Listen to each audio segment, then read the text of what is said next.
Bismillahirrahmanirrahim. Assalamualaikum warahmatullahi wabarakatuh.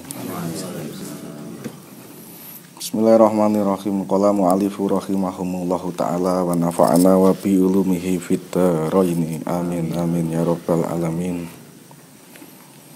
Bismillahirrahmanirrahim.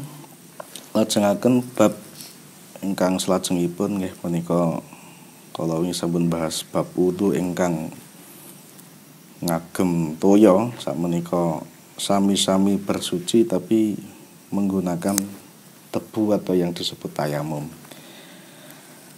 Hadal faslu tegese utawi ikilah fasal iku asbabu tayamumi. Utawi pira-pira sebabe tayamum iku salah satun ana telu.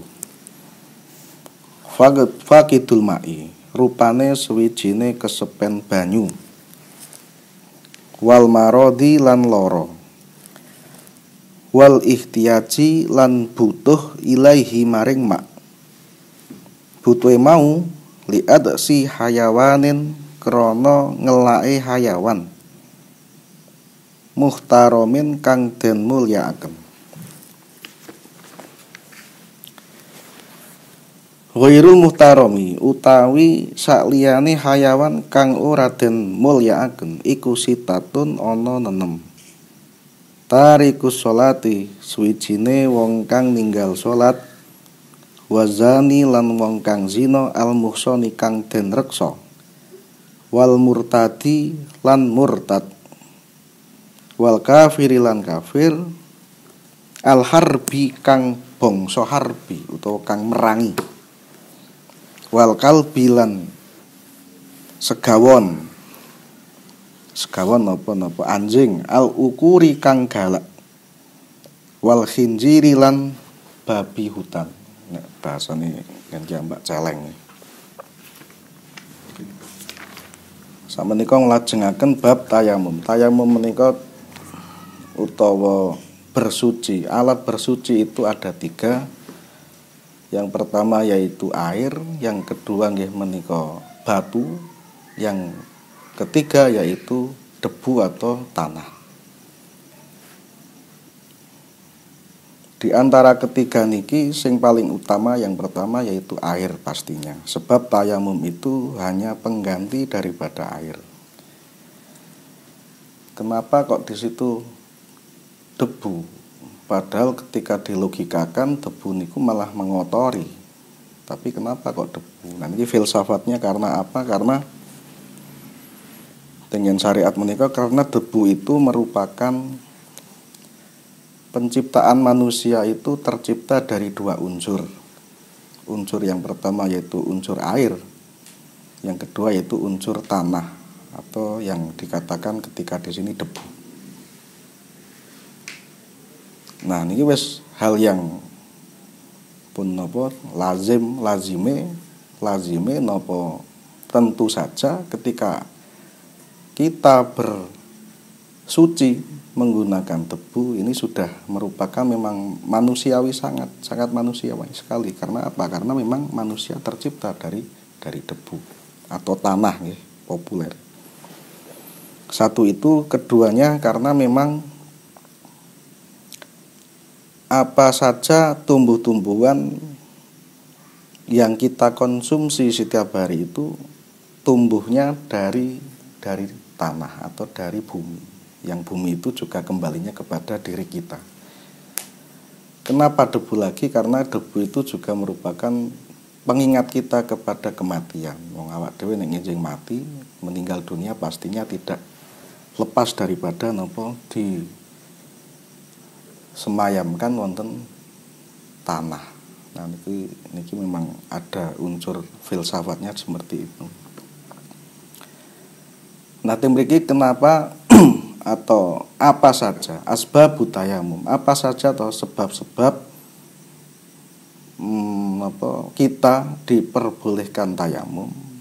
Pastinya tayamum itu tidak terus serta-merta kita boleh setiap hari mboten. Pastinya ada sebab musababnya. Manusia itu kenapa kok diperbolehkannya tayamum? Tidak lepas dari pembagian-pembagian yang kita diperbolehkan melakukan tayamum. Tapi yang jelas teng mriku nek tayamum niku cuman pengganti. Pengganti itu tidak bisa 100% mensucikan seperti halnya air. Kalau air tentunya wis ora iso diomong ya, air itu memang alat sesuci yang utama. Tapi ketika tidak ada air, kita boleh menggunakan debu. Tapi debu ini tidak terus serta-merta bisa menghilangkan. Makanya di situ niatnya saja tidak tayamum lirof il hadasil asghar, tidak, tapi listibahatis sholat al mafrudoh. Tidak saya berniat tayamum untuk menghilangkan hadas kecil, tidak, tapi saya niat tayamum karena apa? Karena supaya diperbolehkan untuk melakukan sholat ini. Sebatas untuk supaya diperbolehkan, tidak untuk menghilangkan hadas. Ini berarti sudah ada perbedaan. Air tentu ketika kita bersuci menggunakan air, baik itu sucinya dari hadas kecil atau besar, langsung seketika itu bisa menghilangkan. Tapi kalau debu ini tidak terus serta-merta hilang, mboten. Cuman hanya sebatas diperbolehkan. Tapi kategori apa? Kategori toharoh, atau sesuatu yang untuk bisa alat untuk bersuci. Suci dalam arti napa istilah lughat saja, bahasa. Kalau secara syariat ya niku tayamum niku sesuatu yang dilakukan agar kita diperbolehkan untuk melakukan sholat, agar untuk diperbolehkan melaksanakan sholat. Itu secara syariat, tayamum secara syariat. Kalau secara lughat atau secara bahasa nggih sami, alat bersuci seperti halnya air, seperti halnya batu. Lah terus ning mriki napa mawon to sebab kiyambak niku angsal nglampahi tayamum niku wonten 3. Ingkang pertama nggih menika faqidul ma. Karena kita itu kesepen banyu. Artinya napa? Kesepen banyu mesti karena memang tidak ada air. Di sekeliling kita, baik dari segala penjuru atau di rumah kita sendiri tidak ada air. Digoleki ngetan ya wis ora nemu air, arah ngulon ora ono air, arah ngalor ngidul, utara, selatan, barat, timur tidak ada air, menemukan air. Satu faktor pertama, maka ketika tidak menemukan air, sudah dicari dari segala penjuru, maka kita baru diperbolehkan melakukan tayamum. Faktor lagi yang lain, faqidul ma itu bisa kategorinya ada kalanya ada air, tapi air tersebut ketika kita mengambil air di sebuah tempat yang meriku ada sabuun utawa ana satu galak atau hewan buas yang ternyata tim mriku ana sing nunggu nek dhewe kok jikok banyu nang sendang isor bisa kosor kuburan misalkan timur ana sendang, tapi ternyata di situ ada serigala nih ana napa jenenge macane misalkan. Satu galak itu hewan buas yang malah nanti ketika kita mengambil air di situ bisa membahayakan diri kita, maka di situ kita juga masih kategori faktor diperbolehkan untuk melakukan tayamum. Ada kalanya juga faktor yang lain, faqidul ma itu ada air tapi kita tidak memiliki, tapi ana sing jual. Tanggane awak ki mbak duwe banyu ning didol. Tapi ketika kita mau beli, harga air itu tidak standar umum, mahal sekali. Ana tanggane adol banyu tapi kok regane larang banget. Lah teng mriku juga merupakan faktor diperbolehkannya kita untuk melakukan tayamum. Kathah melih ana tidak hanya itu, ada kalanya mungkin ana hewan buas di sebuah tempat yang di situ ada sumberan air, maka kita boleh melakukan tayamum sebab membahayakan diri kita. Atau ada kalanya tadi napa faqidul ma yang karena sebetulnya ada air tapi di situ dijual oleh pemiliknya yang harganya itu mahal sekali, tidak standar harga umum. Ataupun ada air tapi tidak ada air, memang sama sekali tidak ada air. Atau memang betul-betul kita sudah yakin bahwasanya memang ini tidak ada air. Yakin itu berarti tidak harus mencari, karena kita sudah yakin. Kayak mongso ketiga memang betul-betul kampung 1, 2, 3 sebelahnya memang kayak do ketok bingung lewat WA ono wis share-sharean wis ora ndok banyu nang aku bingung. Ini berarti sudah ada napa jenenge tanda-tanda korinah yang menunjukkan bahwasanya di situ tidak ada air di tempat kita. Terusane melih wal marodi, dan disebabkan apa diperbolehkannya napa tayamum yang kedua yang berikutnya, yaitu sebab sakit. Sakit itu meskipun kayak mongso rendeng banjir lah bahasane, utawa mongso kaya sak menika sakniki niku gampang udan mestine wong niku mesti ndek banyu sakniki. Tapi kok keadaannya kayak sakit, ya niku padha mawon. Awak dhewe kayak sakit karena ketika nanti kok pas kita wudu mengenai luka, entah itu luka bakar atau itu luka sing luar, nek kok digebyur banyu malah ndadekke membahayakan, tambah meremen sakite, tambah ora mari-mari. Lah niku boleh kita napa berwudu atau bertayamum menggunakan debu. Sakit nggih termasuk kategori sakit wal marodi. Terusane wal ihtiyaji ilaihi li'atsi hayawanin muhtarumin, dan juga kita itu punya air, tapi airnya itu ini jan minim sekali, airnya itu tidak terus bisa memenuhi serumah, isi rumah kita, keluarga kita tidak terpenuhi. Hanya cukup untuk bisa dibuat minum saja. Ini termasuk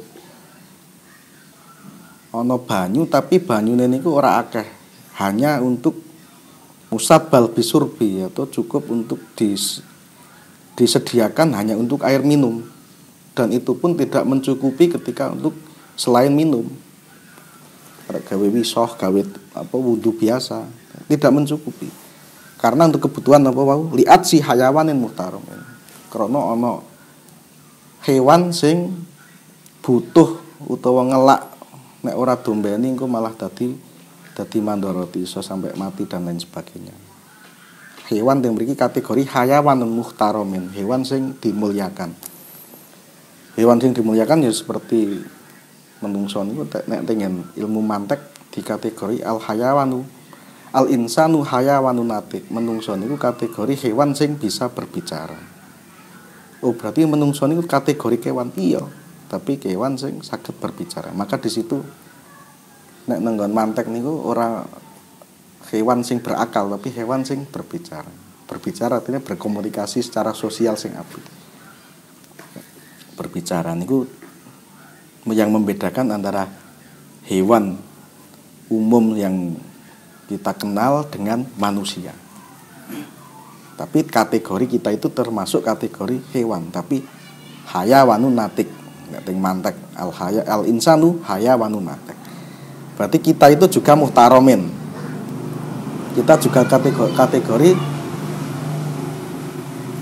muhtaromin, hewan yang dimuliakan. Tidak hanya itu, ketika kita punya kambing, kita punya kerbau, kita punya sapi atau hewan peliharaan lainnya yang di situ kok butuh air minum, meskipun kita itu ketika wudhu itu bisa dibuat wudhu, tapi kok hewan peliharaan kita kok butuh dengan adanya air sedikit tadi, maka kita alangkah baiknya diberikan kepada hewan peliharaan kita daripada dibuat wudhu menggunakan air.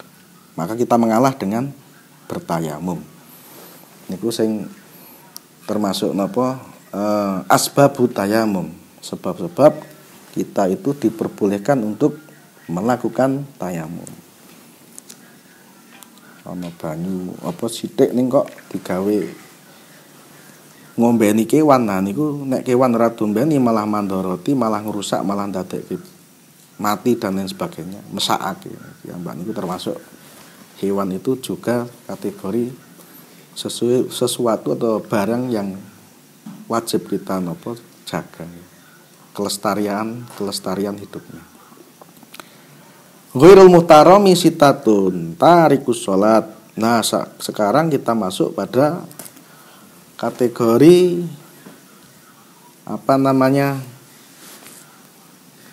kalau tadi kita membahas hayawanun muhtarom, hewan yang dimuliakan, termasuk hewan peliharaan pada umumnya. Termasuk manusia itu hayawanun muhtarom, hewan yang dimuliakan. Kita ini berarti kategori hewan.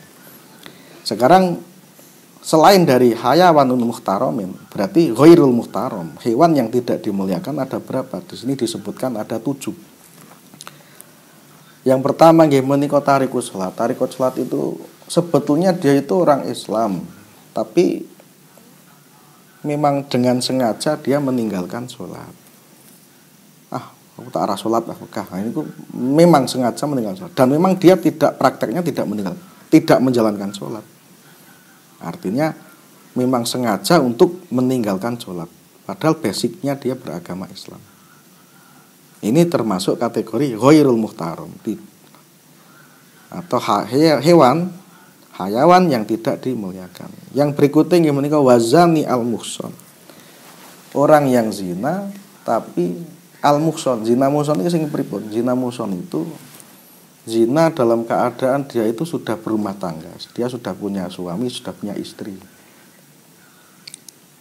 Wong sing zina tapi kok sudah berumah tangga, ini carane secara denda, secara hukum syariat itu tingkatannya lebih parah daripada orang yang masih bujang, ijeh single, tapi nglakoni zina. Meskipun ya padha-padha parah yang jenenge zina. Cuman ada klasifikasine ini lebih parah nek sing zina muhson ini, karena dia sudah berumah tangga, sudah semestinya dia harus menjaga rumah tangga dengan baik, tapi malah melakukan zina dengan yang lain. Nah, ini kan berarti efek dampaknya lebih besar daripada yang masih bujang, masih single. Tapi ya padha mawon, padha-padha niki dosanya kategori dosa yang besar. Baik zina yang masih single ataupun yang sudah berumah tangga. Tapi yang disebutkan ghairu muhtaromin, yaitu orang yang zina tapi sudah punya suami atau sudah punya istri, atau yang disebut sudah berumah tangga. Terusannya nomor 3 wal murtadu. Nah, ini harus jelas nih, orang murtad itu juga kategori orang yang tidak disebut hayawanun ghairul muhtaram, hayawan yang tidak dimuliakan. Murtad sudah keluar dari Islam. Wal kafiru al harbi, dan juga nomor berikutnya yang menika orang kafir tapi sing harbi. Kafir itu kan ada kalanya zimmi, ono harbi. Nek zimmi itu berarti kafir yang ada dalam kekuasaan bukan negara Islam, tapi kekuasaan ikut pemerintah yang di situ nek cara membayar pajak ya dia juga tertib pajak, tidak memerangi. Bisa dijak bersosial. Bisa dijak tolong menolong dalam hal tarafan tidak seagama tapi dalam hal sosial yang umum. Ini kafir dhimmi. Kafir sing mboten merangi, berarti transaksi jual beli dengan mereka sah, ngobrol-ngobrol santai dengan mereka juga oke, enggak masalah. Ini kafir dhimmi. Ini nang Indonesia ini kategori kafirnya kafir dhimmi ya insyaallah. Karena mereka tidak ada unsur untuk memerangi atau menyakiti secara fisik dengan orang Islam. Ini enggak ada. Malah kualik kadang ya. Terus kafir harbi ini berarti kafir sing nek teng mriki kafir harbi ya sing merangi. Sing merangi ini berarti sing tidak hanya memusuhi tapi juga memang memerangi secara fisik. Ini kafir harbi. Nah, niki orang-orang kafir kok sing al harbi seperti ini dia kategori hayawanun ghairul muhtaram, hewan yang tidak dimuliakan secara syariat. Berarti cara mau nek enten air sedikit, misalkan kok njuk awak dhewe rek wudu kono kok ngelak wong-wong niki wau sing kabar kuwi. Ora butuh dikake kok wis teko digawe wudu, wong memang dia sudah kategori tidak dimuliakan secara syariat. Wal kalbi al ukuri, dan juga ada termasuk hewan yang tidak dimuliakan secara syariat yang memiliki anjing yang galak, apa ya nek mriki bahasane buas napa apa liar ya, anjing liar. Tapi nek kebanyakan ngono nggih, kebanyakan sak teng mriki wis dijinake nggih, selulut lah gampangane. Tapi anjing liar niki bahasane niku galak sing gelem ngoyak njuk nyokot nglarani bareng. Kaya mben pas awak dhewe makmulang nang pos kampleng. Kae mburi perumahan residen lak mben angger liwat kono iso doyak-oyak gitu. Murikam. Ya, pokoknya itu langsung ini termasuk al-kalbu al-akur ini, al-ukur ya. Ini yang tidak dimuliakan. Nah, hewan anjing tapi yang peliharaan sing nika sing lulut, sing alus. Banyak nggih nika contoh-contoh anjing yang seperti itu. Niki kategorinya berarti masuk sing muhtaram berarti. Lawan dari al-kalbu al-ukur berarti anjing yang jinak. Anjing jinak iki termasuk pripun? Nah, awak dhewe ya padha wae berarti nek kok arek wudu ning sithik ya mending apik dikake wong nek arek mati nek ora dikake. Meskipun anjing itu ya terus bukan berarti anjing itu di stempel merah mesti elek mboten. Nek kok anjing di stempel elek kabeh mesake sing dadi anjing nggih. Wong padha dene nyawa. Mestine kan Gusti Allah ya mestine adil, tidak terus. Cuman secara syariat itu memang ada kenapa kok ini diharamkan. Ini secara napa? Secara ilmu kedokteran pun mestine ana napa? Ana penyakit. Ya tinggal ngaji hadis ada napa nika unsur-unsur penyakit, ana cacing pitanya, kenapa babi tidak bisa dikonsumsi, kenapa diharamkan? Karena dia tidak sing halal thayyibah, tidak baik di tubuh kita. Ketika kita mengonsumsi malah menjadikan mandharat, dadeke penyakit, dadeke terus berdampak yang tidak baik. Niku karena ada unsur-unsur seperti itu. Tapi kalau hakikat dari anjing sendiri ya secara normal mawon. Tapi ini cuman gambaran kacamata secara kesucian dan bahaya di dalam tubuh kita. Maka di situ tidak diperbolehkan kita mengkonsumsi anjing ataupun babi. Kadang ada air liurnya juga sama, membahayakan juga. Al-kalbu al-ukur.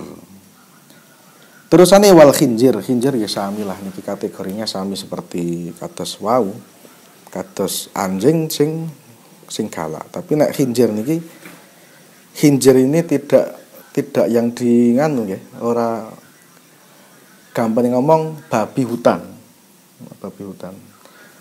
Ana babi ingonan, ana babi hutanan iki. Babi hutan ini nek umumnya ya dikatakan celeng niku aslinya. Celeng. Tapi aslinya ya bentuknya sudah ada perbedaan, tapi umumnya gampangane nek gawe ngomong bahasa sing alus ya babi sing hutan. Meskipun nek ngon bahasa awak dhewe ya celeng niku wae. Celeng. Lah niku termasuk kelima atau keenam ya. Keenam hewan yang tadi yang sebutkan tadi itu termasuk hewan yang tidak dimuliakan secara syariat atau yang berkaitan dengan dengan tayamum tadi. Ketika kita kok mempunyai air sedikit yang itu cukup untuk buat minum, baik itu minum diri kita sendiri, keluarga kita, atau hewan peliharaan kita yang muhtaram, yang dimuliakan seperti kerbau, sapi, dan lain sebagainya, maka kita lebih baik dikasihkan kepada mereka dan kepada kita sendiri yang kita membutuhkan juga, daripada dibuat untuk wudu. Nah, ini penyebab daripada wudu, faktornya termasuk niku wau. Faslun surutut tayamum niki njeng mon nggih. mawon iki. Mesti mugi-mugi panggihan kita meskipun sekedhik sing mesti saged istiqomah, saged napa ingkang wau kula aturaken muga-muga bermanfaat kagem kita sedaya, saged berkahi. Kula akhiri wabillahi taufiq wal hidayah. Wassalamualaikum warahmatullahi wabarakatuh.